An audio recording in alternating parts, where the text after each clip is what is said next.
Hello, everybody, and welcome to another episode of Inside the Psychopathic Mind podcast. Again, Jason Smith with Carl Giacono. Carl, how are Hey, we today? Jason.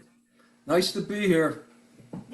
We're back at it. So today we have a very interesting and important kind of topic, personality disorders. So when we talk about psychopathy, we talk a lot about different personality disorders that kind of make it up. So we want to kind of go into the different criteria, mention that briefly, kind of give maybe some brief examples and things like that. And what we're going to use for personality disorders is the DSM, which is the American Psychiatric Association's manual. Here in the DSM, there's 10 of them total into three clusters, A, B, and C. So we're going to kind of go through them, give a little bit of the criteria, and kind of go from there. So I'm going to throw it to Carl, though. And when we talk about personality disorders, again, similar to psychopathy, it's just not like one symptom, one time. Enduring pattern, lifetime of pattern of things, pervasive pattern. They look at how they think, their cognitions, how they interact interpersonally, their emotions, things like that is kind of what we're looking at when we talk about personality disorders. But I'll throw it over to Carl, who'll have some points before we begin. Yeah, Jason, I think this is real important because a lot of times we use personality disorders and the different ones as a way of understanding motivation. Like someone that has a paranoid personality disorder might do a similar behavior as someone who has an obsessive compulsive disorder, but they do it for different reasons. So when we look at offenses and predicting behavior, it becomes very useful.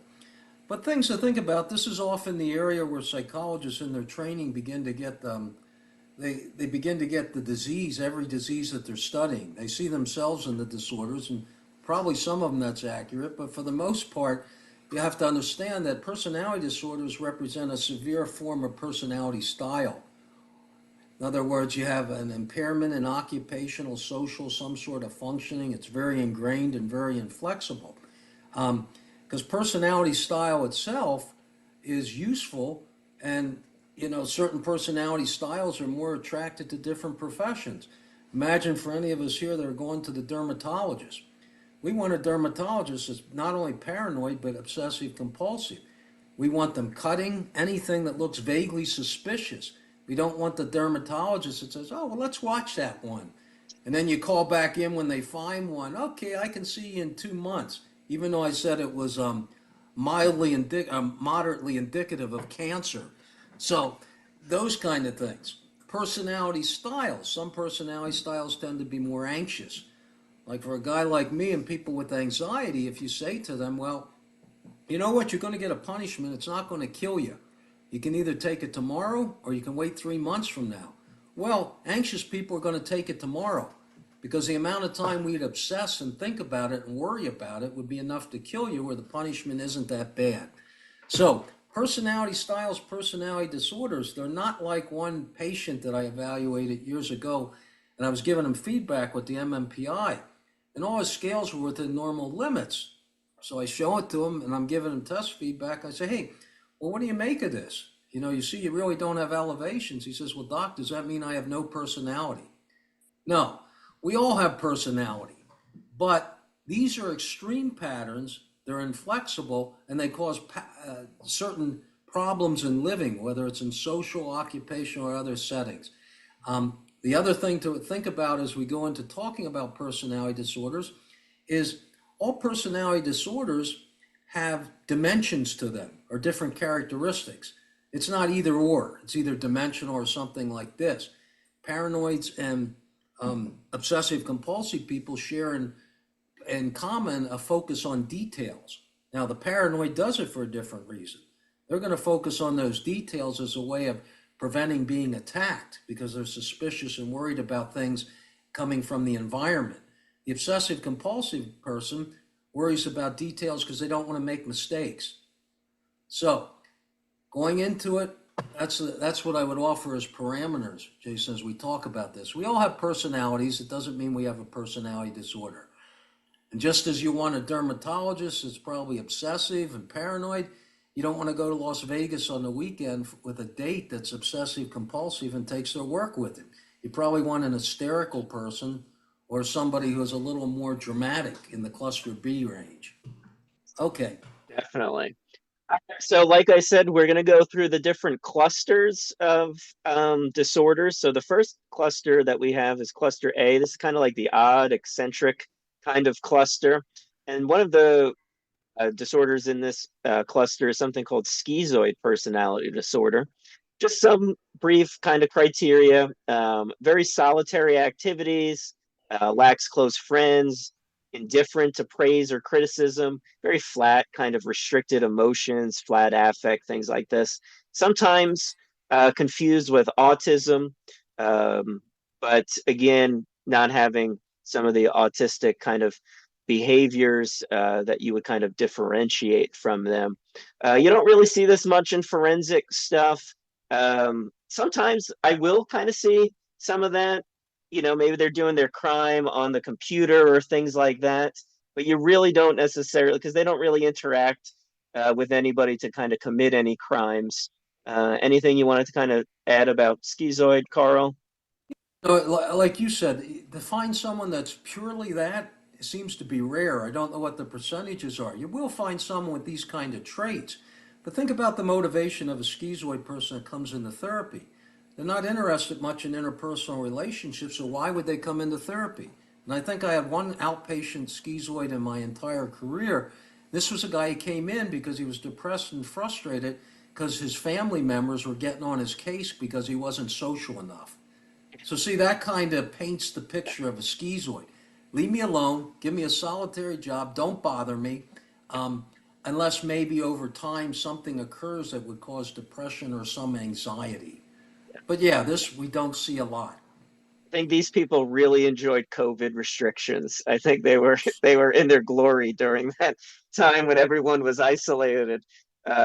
So those were the people. Like, if you know anybody, again, we're talking about not personality disorder, but I bet those people were in their heyday during that time. And they're not the life of the party. Yes, they're not going to go to the party, and they're not definitely not throwing one. All right, so we have schizoid. In the same cluster, we have something called schizotypal. We're going to talk about paranoid, but kind of like schizotypal has some of the same things. They have some odd or magical kind of beliefs, like sixth sense kind of things, unusual perceptions, like bodily illusions. They do have a little bit of paranoia or suspiciousness, constricted affect. They don't like to be around others as well. They don't really have close friends. Behavior a little odd or peculiar with that. So it's kind of getting a little bit more towards like the schizophrenia full blown, but it's not really that way. But again, more of a disorder. I think I may have had one that I've interacted with in my whole career. Very odd with behaviors and animals and beliefs with that, but very suspicious of things. Carl, you want to add anything about That's schizotypal? it. The magical thinking, the peculiar beliefs. Yeah. They may have some psychotic symptomatology, but they're not chronically meeting the criteria for schizophrenia. There was one, at least Ted Kaczynski, the Unabomber. At least one person, well, I think he was diagnosed, some people with schizophrenia, but at least one person diagnosed him as schizotypal, this Mm. peculiar thing. And one way to think about this disorder is if you have a lot of money, you're thought to be eccentric. If you don't have that much money as a schizotypal person, or you could end up being homeless. So there's a percentage of homeless people that may have these kind of issues. But there are a lot. Well, we run into them. Some celebrities, some oddballs that have this kind of thinking and strange, but they have enough money that you don't think of them as mentally disordered. But you would think of that eccentric aunt, that eccentric grandparent, weird, odd, peculiar things, and that pretty much fits that description. And then probably the biggest one that, especially when it comes to psychopathy, is our paranoid personality disorder. Suspiciousness, again, the main kind of thing that they're showing there. Um, let's see, think people are out to get them. There's some anger, possibly some violence kind of related to it with that paranoid kind of personality disorder. Um, Anything else you want to kind of add? This Yeah, is probably, we like see this a lot more in our prisons than maybe the other two. Yeah, we see a lot of people with paranoid styles in prisons. And when even some of our other disorders like narcissistic and histrionic and borderline decompensate or under a lot of stress, they become paranoid and real similar to this. But we actually talked about in 2 episodes people that their histories and behaviors are consistent with this. Um, we're not diagnosing them because we haven't evaluated them, but we're saying they have these kind of elements or traits where they have the history of kind of inappropriate sexual behavior. Their oddness may come up because they're, the lack of boundaries and being inappropriate. And I think of the case we did with Robin Warder, and the case went cold, Stephen Penke, and then I think of the Idaho murders with Kohlberger, I think his name was. But like I said, we're not diagnosing them, but it's this kind of thing. And there's good portrayals in the literature and movies for this paranoid disorder. If you've seen Dennis Hopper in River's Edge, where he's living with that mannequin and smoking a lot of pot, he's always got the gun when people come to the door. Or how about Robert De Niro in Taxi Driver? Yep. So these Yeah. people would be paranoid personality disorders. So we have some good portrayals of them for folks to kind of look at and think about. But the motivation of these people, it's kind of attack versus be attacked. So they'll focus on details cognitively. They're suspicious. They project their stuff onto other people. They can't contain it inside themselves. So they're angry and have difficulty with anger and their anxiety, and they'll project it onto other people. So you're angry at me. You're attacking me. I'm anxious because you. But all this is going on inside of them. Yes. So yeah, and they're holding grudges, that maybe aren't there and things like that. So Rigid, controlling. yeah, yeah. So, but it's not uncommon then, for the people if they go on the attack and they get an assault charge or something, it's not uncommon for them to go to jail or prison or things like that. So, yeah, we can definitely see some of that in the forensic setting. We have this vulnerability, Jason, where you're paranoid, and that means you want to be in control of things. Why are you in control of things? And things can't go wrong, can't happen, nothing can happen to you. So you think about the case of Steve Pankey, where controlling his wife, very strict, wouldn't let her do things. So that idea, when you're dealing with people, and you can have high functioning people that have paranoid personality disorders, but ever when you get that rigid control and they're always controlling and always suspicious and anger. In fact, at least in the old diagnosis of this, one of the criteria was pathological jealousy, where you're looking at your partner and assuming they're cheating on you, where in reality a lot of those thoughts are probably going on you. Yeah, And with a projecting it on. paranoid Yeah. disorder, where they get flaky is when they feel vulnerable. I remember a paranoid schizophrenic who was well medicated. He was antisocial, he wasn't psychopath, and I was seeing him for therapy. The third session, he says to me, he says, Doc, I'm starting to feel towards you like I did towards my wife. Well, the normal therapist thinks, oh, isn't this wonderful? He must like Dr. Carl. Well, he murdered his ex-wife in a delusional state thinking she was the devil. So what was happening is by the third session, he started to get vulnerable with me. So he started to decompensate. So those are the dynamics. And the reason we can talk a little more about that is because we see a lot of kind of paranoid disorders, paranoid schizophrenics, and people that become paranoid. Yeah, and they have a whole bunch of mistrust. So even if they do come to treatment, it's not probably going to be very helpful at times, depending if you can break down some of those barriers and things like that. The Um, paranoid disorder, when you introduce and you're walking in, I remember one guy said to me, oh, we're taking that test today. And I think, what the hell is he talking about? He looked at my stack of tests I had in my arm and he saw Rorschach in tiny letters. When he comes in and sits down, he moves the chair so he's directly facing me. See, so paranoid personality disorder in any of these styles, you don't turn on and turn off. You can Not at all. inferences about it from their behavior is real consistent. Yes. So that's cluster A. I think that, give a good background for our listeners. All right. So then we're going to go to cluster C. We're going to leave cluster B last because that's the one that's very heavily involved with our psychopathy that we're going to talk about. So we're going to go to cluster C. This is kind of like the anxious cluster. We'll start off with avoidant personality disorder.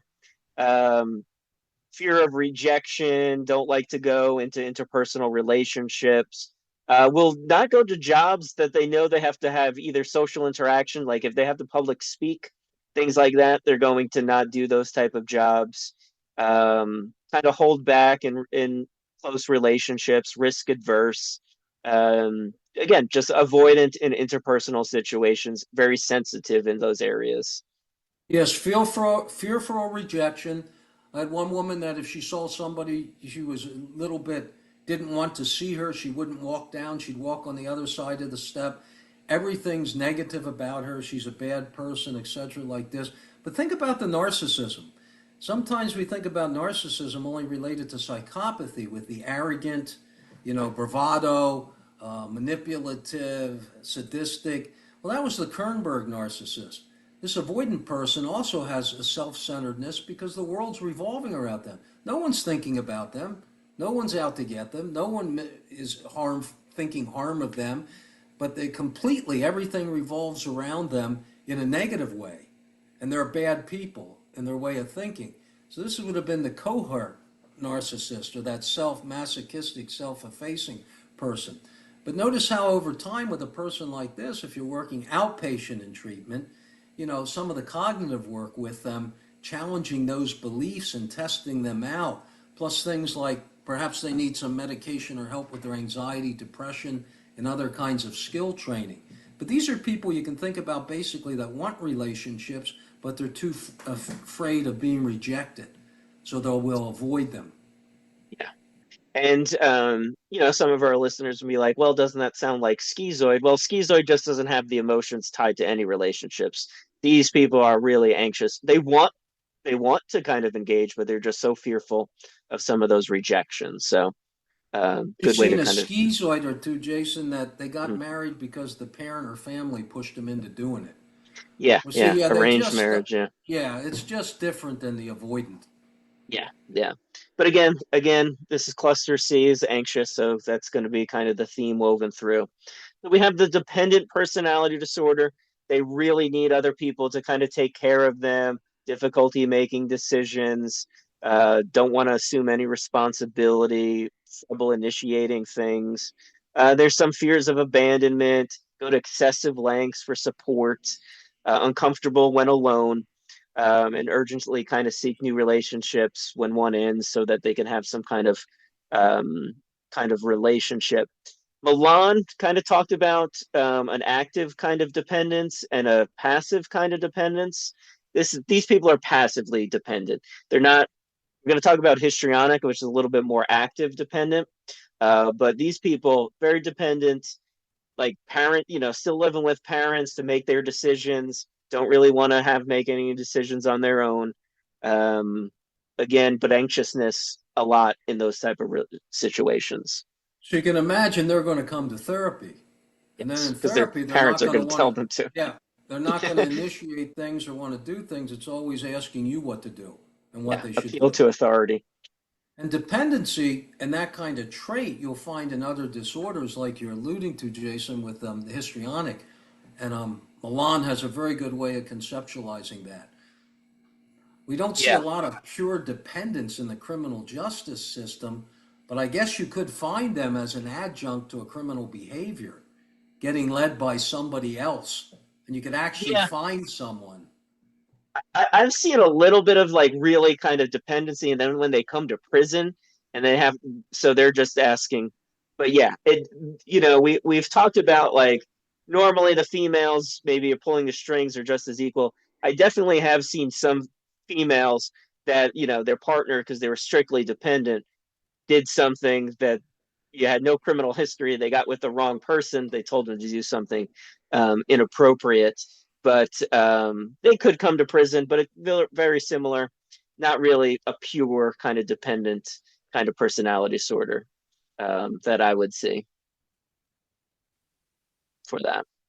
All right. So, and then lastly, in this cluster C is the obsessive compulsive personality disorder. This one we do kind of see with some psychopathy, some correlates that we found in our research, and I think Bob Hare found in his male stuff as well, and I think yours as well, Carl. So obsessive compulsive, different than OCD. Um, we'll kind of go into that, but I'll talk about the OCPD is more perfectionistic, orderliness, rigid rules, don't want to delegate, miserly, stubborn, devotion to work, kind of workaholic, kind of things there. You want to kind of talk about that? You want to talk about the OCD difference, Well, or just mentioning one thing before you talk of them and mention the criteria for the OCD personality disorder. We also have obsessive compulsive issues with an axis 1 disorder that has to do with anxiety and perhaps counting things and obsessing, ruminating, things like that. Technically, the obsessive compulsive personality disorder is somewhat different. And I think the criteria include things like overemphasis on productivity at work. What are yes, the rest of those, Jason? for OCPD? Oh, with the personality disorder, yes. Yeah, yeah. Preoccupation with details, always like perfectionism, so much so that they don't even meet the task. They have to get to the end. Hoarding worthless objects, that's something. Over conscientiousness, like with ethics or rules or morality, that you wouldn't see again in OCD. Yes, that, OCD is, having to go back, check multiple times of if the oven is off, washing their hands for cleanliness. You don't necessarily see that with OCPD, purely just the personality disorder. But the personality disorder, you think of that movie, I think it was As Good as It Gets with Jack Nicholson, where he's kind of counting cracks and doing the things. Yeah. Whenever I look at this disorder and read the criteria, I keep thinking, now, why is that a personality disorder? And I know working on Jason's book with him, with my other colleague, I drove him nuts with my perfectionism and rigidity. Most recently, I was seeing my neural psychologist for neural feedback.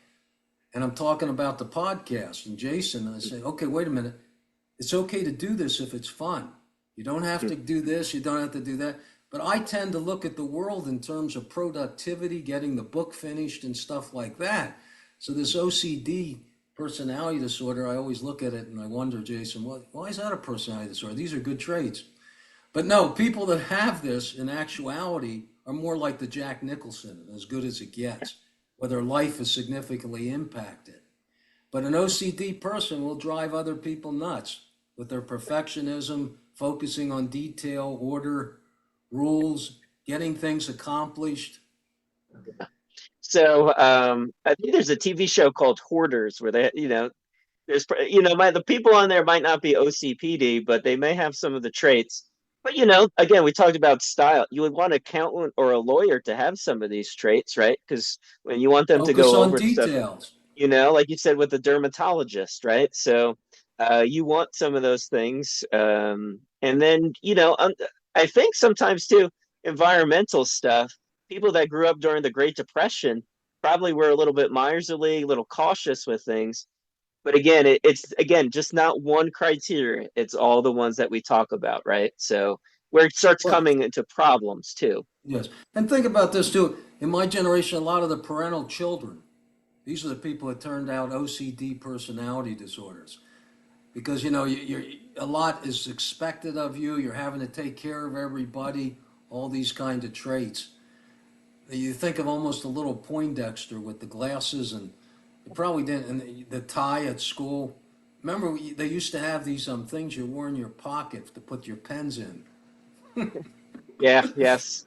Now kids That's just have laptops. They don't even write things down, so well, they don't that's know what. this is after your generation, Jason. But yeah, you had Yeah. everything in order. You had your little briefcase. Well, these are fond memories. Okay. So that was our cluster C. So our cluster B is again the one that's very similar to discussion you'll probably hear if you listen to a lot of our episodes. A lot of us talking about these four: cluster B, the dramatic kind of cluster. We'll start with antisocial personality disorder. We've kind of talked about this briefly with another one, just reminding the viewers. They have to have some form of conduct disorder, so some problems as a kid before the age of 15, breaking rules, getting into fights, maybe drug use, things like that. But as an adult, again, this is your irresponsibility, rule breaking, impulsivity, lying, lack of remorse. We've kind of harped on this one, I think, in the first episode that we talked about what psychopathy is. But antisocial personality disorder gets confused a lot. You'll see a lot of these in prisons and jails. Anything Jason, else? about Yeah. 75% of the prison population will meet this criteria, which is important because it makes you understand that there's a range and continuum of severity. So you have a lot of people who are just getting in trouble with the law, kind of inadequate people, using some drugs here, doing petty crimes. They may meet this criteria based on a lifelong pattern, but this is different than the psychopath who may also. And some good portrayals of the psychopath in the movies were, well, Richard Gere in this movie Breathless, he kind of portrays an irresponsible, here, there, getting in trouble, kind of con man sort of dude that probably would meet that criteria. And then one of the best portrayals, I think, was in a movie called Five Corners with Jodie Foster. And I forget how to pronounce his name, John Tortello? What's Tor Tortorino or Tortero. There you Yeah, go. yeah, That's better. But boy, that's an excellent portrayal of a psychopath who's also yeah. antisocial. The impulsivity, the acting out, the anger, and so Mm, forth. It's a really good portrayal of that. yes. So yeah, so again, briefly with antisocial. So we're going to probably spend the most time on these next three. We'll start with narcissistic personality disorder. We see this a lot in our male psychopaths, but what we're looking for when we talk about narcissistic personality disorder, a pervasive pattern of grandiosity, fantasies of success, whether it be beauty, love, power, belief that they're special and unique. They only can interact with special people. Like if you're going to have a prisoner, they're not going to talk to the staff psychologist. They want to talk to the chief psychologist or the warden. They need admiration. They have this sense of entitlement, exploitive behavior, taking advantage of others, lack empathy, and have this envious view of others as well. So those were the criteria for narcissistic personality disorder, but we see a lot of with that with our psychopaths.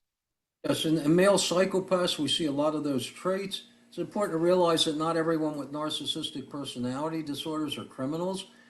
The main thing that sticks out with them is their impaired empathy.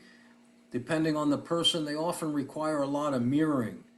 And like the dramatic cluster that they find themselves, they're attention seeking. So, in a way, they need others to reaffirm they're something special, to admire them. So, you can imagine in certain professions like politics and things, finding narcissism is probably not that difficult. Maybe like finding ice in your freezer. You're going to have certain evangelists and people always seeking the spotlight. I mean, it's Yeah. they just they can't that's what they thrive on. That's who they are. You imagine there'd be some folks with this in professional sports and the entertainment industry. And remember, not all criminals, just Yeah. people that have this way of regulating their self-esteem. Underneath their grandiosity is often a sense of inadequacy or worthlessness. So they're going to be offended in certain ways when confronted or things are pointed out because it confronts their grandiosity and influences their self-worth.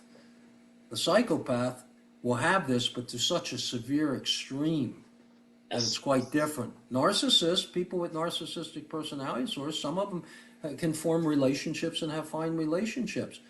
But there's always a vulnerability there with this sort of pattern.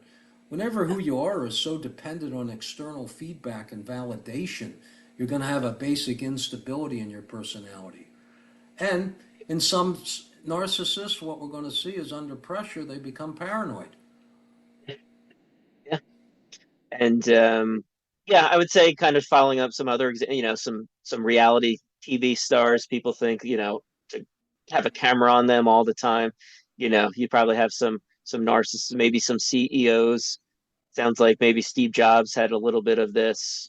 Some of these kind of high type people may have some of these kind of characteristics.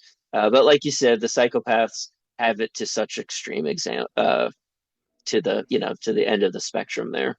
And a real good portrayal of a sadistic, cold narcissist who was a psychopath was in that movie, um, not Silence of the Lambs, but the first one, Manhunter, where I think the Hunter, guy yeah. William Peterson, who would go on to the CSI series, he's the Mhm. FBI guy, and the guy Brian Cox, who plays in a lot of different roles, but surprisingly, he really captured that kind of cold, sadistic, Yeah. narcissistic, rigid. I mean, that was one of the best portrayals, I think, of Yeah. that kind of pattern.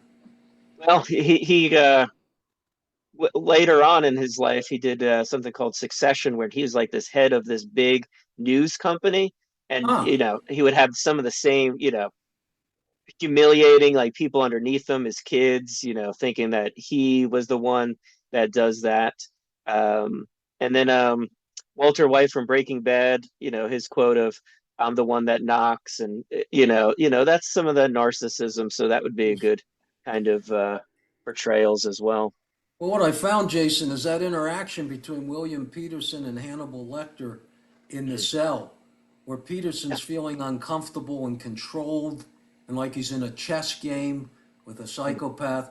That was when I used to play that interaction at kind of some workshops when I teach about psychopathy, because you really get the emotional reaction of being under the microscope with someone like this. But we don't want to give the impression, I imagine most of the people with narcissistic disorders and traits are not psychopaths, and many of them are not necessarily criminals. But when you do get someone high in psychopathy, especially on the male side, they probably definitely have some of the criteria we just mentioned. All right, so narcissistic was kind of male. We're going to talk about two that we see a lot with the females. We're going to start with borderline personality disorder. Great book, Stop Walking on Eggshells. Really highly recommend people to do that. But this is a lot of instability in relationships, self-image, emotions, impulsive behavior. Have fears of abandonment. They idolize and then devalue very shortly in their relationships. They don't know who they are. They're impulsive, spending, substance use are some examples. This tends to see some self harm, some cutting behavior, self mutilization, or threats that they're going to do it. Eating Intense disorders. eating disorders, emotional instability, labile affect. We talk about it a lot. They're happy, they're sad, all within very quick time frames. Chronic emptiness. I think you're probably going to talk about an actress that kind of showed that. Intense anger, difficulty controlling anger, and there's some paranoia or dissociative symptoms when there's stress. And I think we talked about with the narcissist when they get stressed, they get paranoid. Same for the females, dissociative symptoms. So that's a lot of times when people will think, oh, it's trauma and not borderline personality disorder because they're dissociating. They must have had some trauma in the past. Not necessarily, but when they're stressed out, they could possibly do that. And again, we find this a lot. This and histrionic, which we'll talk about last. A lot of times in the female offenders, we saw so many measures of them increasing all these symptoms including all the stuff with psychopathy. So, Carl, you want to add a little bit to Yeah, that? in the historical in the literature, this one of the terms for this was a stable instability. Mm-hmm. So the personality is very unstable, and what you see is the patterns of idealization and devaluation, and then that rage and emptiness. And you can think of that movie Fatal Attraction with Glenn Close, where she's sitting there turning the light on and off, and that emptiness that's just so striking, and it's not very pleasant kind of experience. But yeah, the thing to remember about people with borderline personality disorder, they come in a lot of different packages, and I would say probably the majority of them had nothing to do with being criminals, although we see that pattern in the female offenders. I mean, I've worked with some high functioning borderline successfully in psychodynamic kinds of therapy where they didn't have an eating disorder and they weren't abusing substances. See, once you get the borderline, which because they have difficulties managing stress and controlling their emotions and managing them, they're prone to all kinds of other adjunct problems, such as the eating disorders, and then they become more difficult to treat because you have to begin to treat those things as well.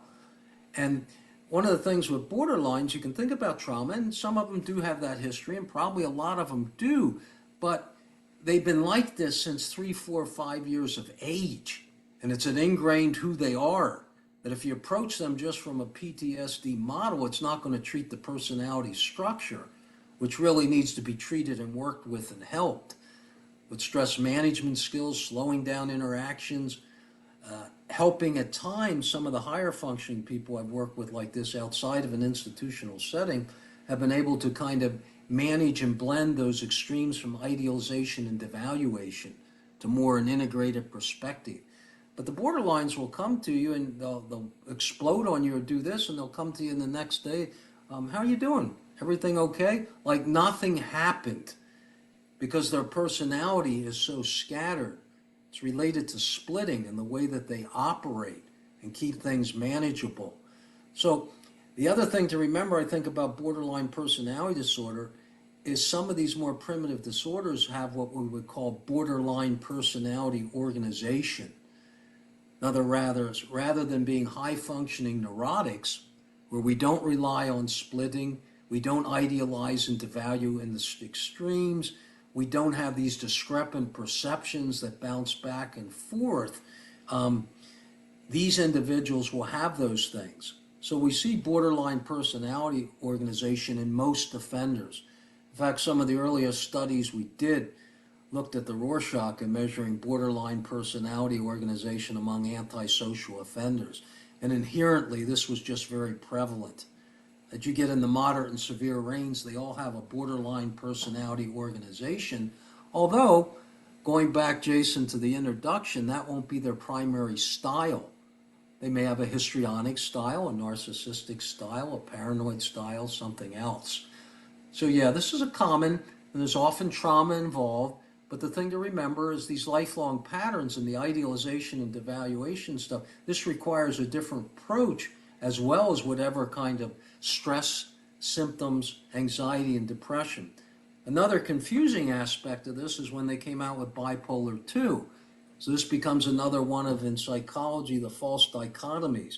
You're borderline or you're bipolar 2. No, bipolar 2, angry and moody people may also be bipolar. And really what's helpful around that isn't the either or, but the idea that some of these people are helped by medications which kind of balance out some of the anxiety, depression, and mood swings.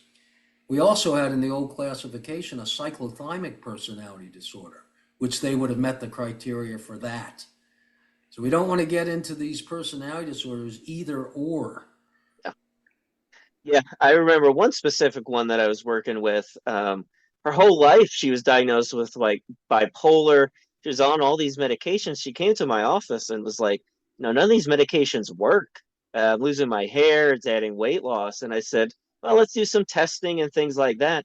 And there wasn't really any mania. There wasn't anything like that. She was using like cocaine, sometimes. And I think when she went to see the psychiatrist, she was probably high on cocaine and they misdiagnosed. But I diagnosed her with more personality disorders, and she was very helpful. I given her some books, and that is also, yeah, it's not either or, but sometimes, especially, and I'm not going to say certain clinicians, if there's a medication they can diagnose, they don't want to diagnose. Like we kind of talked about it, right? They don't want to kind of the personality disorder. That's so harsh to say. So I will just say that it's bipolar. Give them some medications, and hopefully things will get. But if you never treat the borderline, they're never going to get better, and then they That's it. realize why it was kind of going on. And ironically, with some of the people with borderline that I work with, because I had worked with a lot of substance abusers, Jason, some of them when they'd have borderline disorder, attention deficit, and when they take the amphetamines, it actually had a calming effect on their personality. Whereas if you and I took amphetamines or something, we're going to be wired and hyped. No, that would Yeah, actually mellow them out and calm them out. So yeah, yeah, you're dealing with complex issues that aren't yeah, either or with these individuals. exactly. And also with their fears of abandonment, that's where some of their threats of I'm going to hurt myself, I'm going to kill myself, so that the person doesn't leave. So that is very weighing. So you may have interacted with some of these people. You stay in a relationship, you're trying to get out. They threaten they're going to kill themselves. I remember I had one psychologist was doing rounds in SHU, female psychopath. She didn't want to interact with her anymore. She was things like that. She's like, "Oh, really? You're not going to talk to me?" She took out like a little staple, kind of raised her forearm. Look, I'm trying to kill myself, right? So you have some of these threats. And then that stuff is still to work with. Cutting is very prominent. Self mutilation is very prominent in this population. So another thing to kind of be aware of to address and treat in this place. Very manipulative. Often they're inside with this splitting of idealization and devaluation. They'll set that up with staff to split staff, where some staff think they're great, some staff think they're lousy, where they're probably somewhere in between. So they'll externalize that in the criminal realm, people with these kind of issues, with staff splitting and all kinds of issues like that, where their internal world gets acted out. And of course, the treatment for that and the structure is never letting that occur in your structure of your treatment setting. Yes. Because once the splitting occurs, that's it. the conflict is externalized rather than kept within the person. Exactly. So again, this one is emotionally kind of draining. Probably people will have had interacted with somebody along those lines.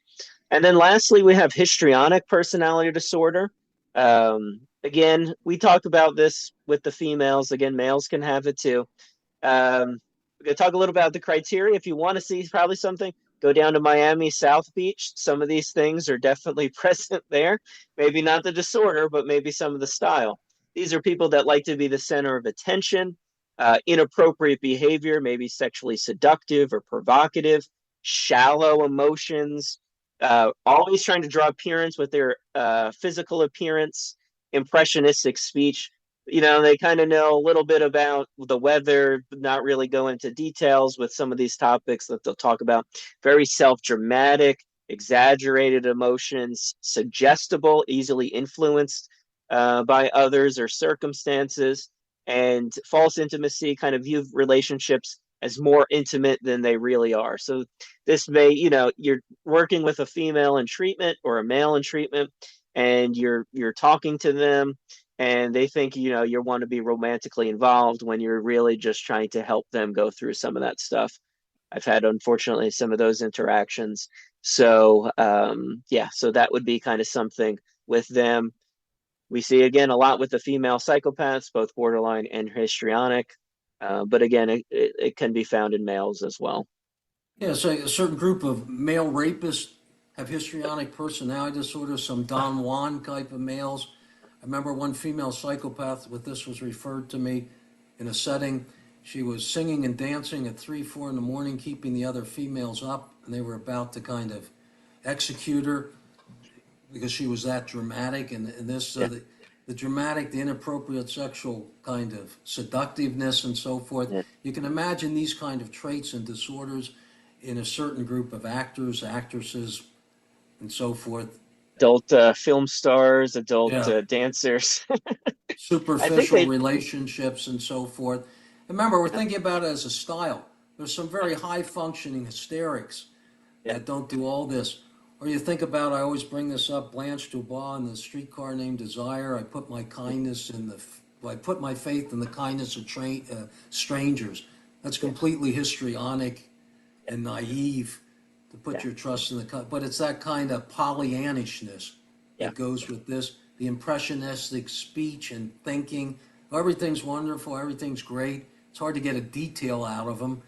A yeah. lot of times when you confront people like this, if they are in the criminal justice system as women, and you confront the hysteria and try to get them to focus on a detail, they become pretty rageful and attack you verbally. Well, yeah, you see a lot of movies, especially, if there's like a funeral scene, there's like one person with a overt like breaking down in front of loud noises and stuff like that. But yeah, so the theatrical, the impressionistic, like they'll know like the headlines, but you ask them like their opinion, and they won't give you any really details for anything. Everything's With that. wonderful and everything's Yeah, great, and a certain percentage of them, the world's wonderful. You know, yeah, yeah, they're fiddling while Rome burns. exactly. These So aren't the people you go to when you're in a crisis. yes, You know, yes. Unless they're you want not your gonna. emotions to get worse. Yeah, But yeah, so that's histrionic again, in very dramatic kind of ways. You'll probably again reality TV stars probably big on that um, with this histrionic personality disorder. So yeah, so that's pretty much all 10 personality disorders. We wanted to kind of give a background to all our listeners so that you kind of can have a feel when we talk about some of these disorders in future episodes and what they mean. And maybe, again, you've interacted with some people and you just didn't like, hey, what was wrong with that person? Maybe you can kind of start seeing some of the things that we talked about with it. Carl, anything else you want to yeah. add? Even if they're not full-blown personality disorders, if you understand the style, you can Yeah, imagine better ways to interact and communicate with the person. What's the concern of a paranoid? To feel safe. So what can you do with that? The obsessive compulsive person, they don't want to make mistakes because they're hard on themselves. So what can you do with that? A histrionic person, you want to confront them and focus on details, or knowledge of personality style can be very useful because you tailor different personality styles to the people you interact with. And then with your own personality style, some people are better matched than others. Exactly. Yeah. Sometimes the personality style, helps in that relationship. It's when they clash, when there's some issues. Yeah. Yeah, trying to get the schizoid person to engage in more social interaction and your life depends on it. Yeah. Well, good luck with that one Yeah. If because arranged marriage with a schizoid and a histrionic, that's going to be a fun combination. imagine that happening. So Uh, yeah, so remember, styles are different than disorders, but hopefully that will give you some understanding or ideas about when you hear these terms. And certainly you can begin to see portrayals in the media and movies, because they often do yes. these. Woody Allen, of course, is always somewhat of a obsessive compulsive, maybe even the Axis one disorder, with ruminating, thinking, running things through his head, etc. Yeah. So yeah, so we wanted to kind of give our listeners a little education on these personality disorders. So again, I hope you found this helpful. Again, continue to like, listen, subscribe on YouTube or wherever you get your podcasts. And we'll come back with another episode. And again, see everybody soon. Thanks again. Thanks, Carl. Thank you.